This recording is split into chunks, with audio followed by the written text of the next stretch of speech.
Yo guys, what is going on? It is Invin here, and today what I'm bringing to you guys is a video on the brand new Heartrunes and Runeglasses in New World. Now for those of you that don't already know, this is going to contain a few spoilers that are coming up in the upcoming October patch, we're assuming, with the Brimstone Sands update, so if you don't want to see those ahead of time, then feel free to click off and come back to this video at a later date. But I am going to give you basically an overview of what these are and then go into a little bit more depth with them as well. So the Heartrunes themselves, those are the ultimate abilities, if you will, or the things that everyone is referring to in the community as the ultimate abilities. Essentially, by default, it is bound to G on the keyboard, and with that you can perform some sort of special move that usually gives the player a buff or outputs a decent amount of damage towards the enemies. Now these can be upgraded, and I'm going to go over that in a little bit more depth in a moment. And then we have Runeglass gems, which are the brand new version of gems, which are essentially like buffed, slotted gems that we had before, and again, this will make more sense as I go in and show you guys exactly what these are. So first things first, then you want to head over to the stone cutting table. Obviously when this hits the live patch, this will be available in all the settlements, but right now I am in Brimstone Sands, of course, and it will essentially show you here what you can craft. Now as you guys will be able to see, the first thing that we can see is our Heartrunes, and these are essentially the new ultimate abilities, like I said at the start, and what you need to do here is kind of pick the one that you want to upgrade, and you essentially start off by having blue versions of these. Now you do get them from the main story quest. As you can see, I have some duplicates, for example the detonator and of course the cannon blast, but that might not be the case. You might not have all of these available to you when you get to this point in the main story once the Brimstone Sands update is actually released, simply because you are actually given these in the PTR in a crate to kind of test out. You aren't given them all through the main story as early as this, so you might only have a few to choose from, but essentially eventually you'll end up with all of them anyway. And then what you will need to do is come to the stone cutting table to be able to upgrade these. Now as you guys will be able to see, the materials are kind of in the middle here of what you will need. Now there's a lot of stuff here that I want to address. The rune stones is probably the most important thing. These are of course a daily limited craft, and you do need 5 for each of the upgrades that you want to do to level 4. Now, of course, that's why lodestone on the live servers right now is quite important, but I wouldn't go out of your way to buy too much of this, as it is quite accessible through the new patch, the new content. A lot of the enemies that you will kill do then drop the ability to mine them, and in turn will give you some lodestone, so it is a little bit easier to access once the patch goes live. Now, gypsum orbs, again, this is something you might want to start saving a few of, particularly if you're going to upgrade every single one. That's at least 25, and I think it is more to get it to the legendary version as well. But you are given quite a few of this through the main story quest during your Brimstone Sands adventures. Same with umbral shards. Again, you will want to save up a few just so that you can get ahead of it, particularly if you're going to upgrade several, and then even again to the legendary level. But you are given a couple of thousand through some of the main story. Sulfur, which is a new material you can get from Brimstone Sands. Essentially, there's little water areas around the map. If I kind of zoom in and show you one, this is a really good location. The pools of Orcus, which are kind of down to the left of the settlement. If you head over here, there is essentially lots of sulfur areas and lots of mobs around. You've got to kill the mobs, mine up the brimstone, and that will give you sulfur chunks. You head over to any smelter, and you can see for every 5 sulfur chunks and 1 obsidian flux, it will make you 1 piece of sulfur. So they are pretty tricky to get, and to be honest, the mobs that guard them are actually quite powerful, especially I'm using a light DPS set here, and they were hitting for a couple of thousand per hit, so they are quite strong.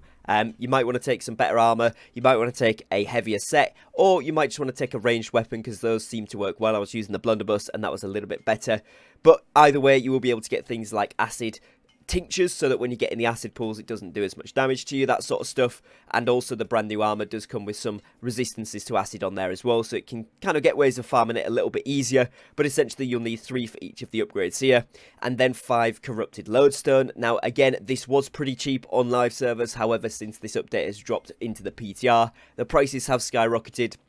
I would honestly recommend just going ahead and trying to get a group of at least 5 people, going around and clearing some corruption portals and just getting this up. A lot of people have a lot laying around from when this was used in certain crafting things that we needed before, particularly for the keys. Now, because obviously it's been less useful, some people have sold it off or maybe thrown it in a bank somewhere. If you have, try and look at that before you jump into this, buying it and such, because it's probably going to be easier to just clear some and get the couple that you need. Now, just quickly hopping onto New World Database just to show you guys the recipes for the grain. Greater Heartrunes. Now this is the Greater Heartrune of Stone form. Again, it'll depend slightly on which one you want to upgrade, of course, but as you can see in game from the previous section I was on about, that is how you will upgrade them to the epic rarity, and then to upgrade them to the legendary rarity you will need some of the stuff here. So firstly, of course, you will need the epic version of that Heartrune. You will then also need 10 gypsum orbs, 5 more runestones, 50 vials of suspended Azoth, so that is quite a lot. Obviously, you do get a fair amount through that trade skill aptitude system, and a lot of excess is kind of on the market. Again, the prices of these on the live servers have now gone up a significant amount for most servers, so don't overspend. I would probably just go through your trade skill aptitudes for as much as possible, and then buy any that you absolutely need at the end, but most players probably have more than 50 sat in their bank.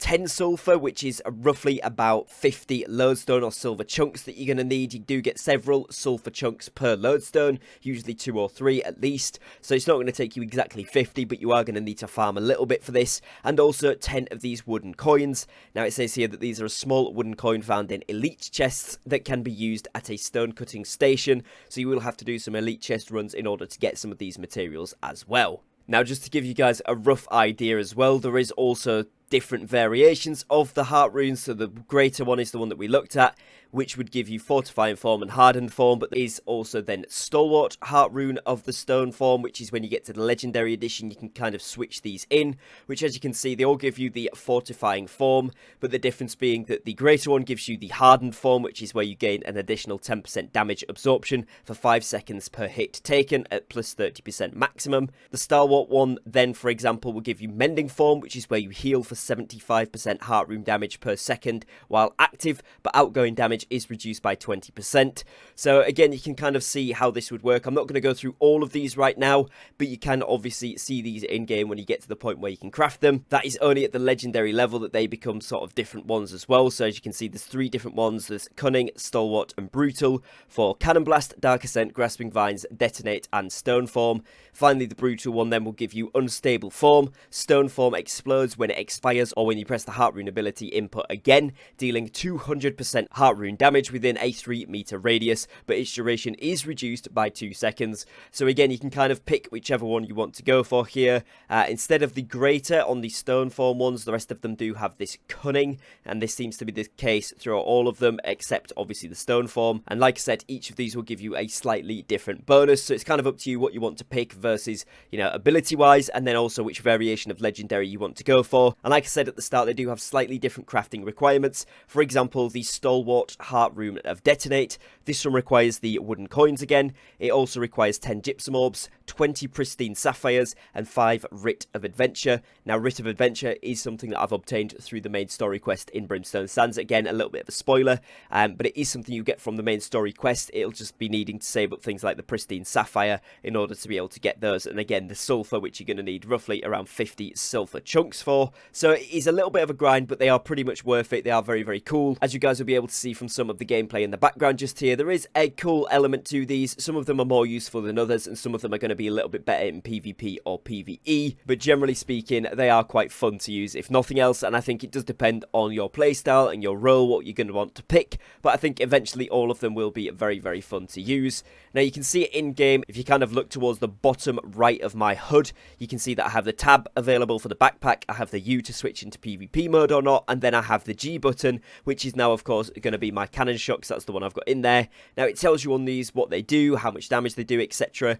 And obviously, you charge this up by doing damage and getting kills on players or mobs, and then when that's full, you can use the ability. So essentially, the more active in combat that you are, the more often that you can use this. So that is going to be a basic overview of the Heartrunes then. So next, we're going to be looking at the rune glasses, which are essentially like upgraded gems.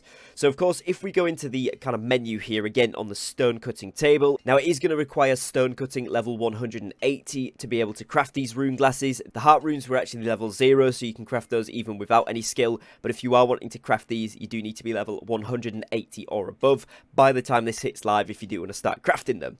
Now, what you will need to get is the Runeglass case of igniting, which if we go ahead and scroll all the way down on the forge or the weaponsmithing, again, you will need 180 levels or above in weaponsmithing in order to be able to make these, but these are essentially the cases that you will need to put into the Runeglasses. Now, again, you will see the new materials, so sulfur, as well as charged sand, which is something you can get from, it says they're derived from sandstone, so when you're mining sandstone, you will get this dropped for you. And you will also need to get these stone glyphs, so night glyph stone and also sealed glyph stones, as well as the ancient glob of ectoplasm. Now, these glyph stones can be gathered from different places, so you can see supply crates, supply caches, some of the automation mobs also can be gathered from, so like I said, you can mine up certain mobs and they will give you access to them. Also urns, coffers, all of that good stuff, so as you are exploring around Brimstone Sands, it's going to be really important to pretty much loot up every single chest so that you can get your hands on some of these. Now, they are also dropped by golden jackals and scorpio supernals, which are going to be found in elite zones, so the scorpions are going to be just up here in this section, which is kind of north from the settlement right at the top, and that is also going to be the same place that you're going to find those golden jackals. So I haven't actually been here on the PTR. You can see it's an elite zone, it's an unchecked landmark, but that is going to be an area where you can get those dropped, as well as, like I say, basically from all of the chests in the area. Now, again, just checking on the database, the ancient globs of ectoplasm are also going to be from pretty much the automation mobs, supply caches, coffers, crates, all of that good stuff if you kind of go through this all of the ancient urns, that sort of thing. And also they are going to be dropped by pretty much a lot of mobs all in and around the area, so you can see a lot of these if you're in Brimstone Sands, just adventuring, killing stuff, looting crates, all that good stuff, like you're going to be doing as part of the quests anyway. You probably will end up with quite a few of these in your inventory by the time you come to craft. So providing you actually have all of those materials, you would of course then come over to the forge if you have level 180, and you'll be able to craft these. As you can see, I've got some of the glyphs here and some of the sulfur and some of the charged sand, but I would need to get the rest of the materials. But obviously on the PTR, I haven't yet got into this. And then that brings us back to the stone cutting table. So let's imagine now that we already crafted the Runeglass case from the forge. We then come over, we will need one of the gems, so whichever gem that you're going to have, whether it's an amber one, whether it's a amethyst one, whatever, you will need one of those cut pristine gems. You will also need 2 pure solvent and 1 golden ingot. Now, it is worth mentioning that through the main story quest in Brimstone Sands as well, a little bit of a spoiler warning here, but I did actually get a Runeglass case of nature from doing that one, so that means that you don't have to actually have 180 in weaponsmithing in order to get started with these. You can actually get some of them as rewards, and I would imagine some of the side missions and later on missions in the main story will also give these as rewards as well, so we should be able to get hands on with these. Now, what you will then do is craft them, and if you kind of hover over these, you can see each one has a different bonus, and they're basically augmented versions of the regular jewels that you would put into a socket on a piece of gear. So for example, augmented arboreal here would give us 40% of damage is converted to nature, scales off base weapon stat or focus, whichever is higher, and hits inflict poison, dealing 8% nature damage per second for 2 seconds. So it's not crazy OP, but it is a nice little extra bonus if you want to make it. Now, or you can have it as a nature ward on the armor, which will give you plus 5% nature damage absorption, and your nature attacks do an additional 2% damage. Now, if you look through a few of these, there will be different ones, so leeching is one of my favourite ones. Here, again, is the 40% damage conversion, and then also you gain a 3% of your damage as health with a 2-second cooldown, so every couple of seconds, 3% of the damage you deliver is going to come back to you as health, which is a nice little bonus. And of course then on the ward version, you will gain the 5% damage absorption from nature, but you will also gain a plus 1% of your damage as health, and that's once every 2 seconds as well, so a little bit less, but it's every time you're getting hit or when you're dealing damage. So there is some quite good ways that you can use these, and if you imagine you've got these slotted into different pieces of armor, how they might synergize, they are going to be very, very sought after, but of course they're not exactly easy to craft, and they are going to cost a little bit of materials, a little bit of grinding, or a fair bit of money to buy the resources in order to craft these, but I think overall it is going to be really worth it, and they do look like they're going to be a lot of fun and adding a new element to the game. So that is pretty much it for a quick overview slash first look at both the Heartrunes and the Runeglass gems.